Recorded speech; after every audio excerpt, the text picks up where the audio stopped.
माझा भारत देश 15 ऑगस्ट 1947 रोजी ब्रिटिशांच्या जुलमी राजवटीतून मुक्त झाला.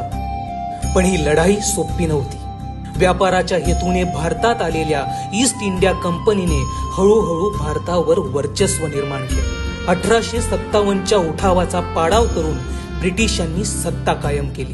भारतीय स्वातंत्र्यासाठी पहिल्या राष्ट्रवादी क्रांतिकारी चळवळीचा पाया भारतीय काँग्रेस पक्षाने भक्कम केला. महात्मा गांधींच्या अहिंसावादी चळवळीमधून, क्रांतिकारकांच्या सशस्त्र क्रांतीच्या माध्यमातून, तसेच भगतसिंग, राजगुरू, सुखदेव, चंद्रशेखर आझाद यांच्यासारख्या अनेक क्रांतिकारकांच्या बलिदानातून अखेर 15 ऑगस्ट 1947 रोजी भारत देश स्वतंत्र झाला. त्यानंतर पंतप्रधान जवाहरलाल नेहरू आणि पुढील 70 वर्ष काँग्रेसच्या काळात देशाने सुवर्ण काळ अनुभवला. अनेक संस्थानांची निर्मिती झाली, औद्योगिक क्रांती झाली, भारताने आकाशाला गवसणी घातली. पण काही वर्षांपासून धर्मनिरपेक्ष, लोकशाही, प्रजासत्ताक भारत देश हुकुमशाहीच्या दिशेने चाललाय.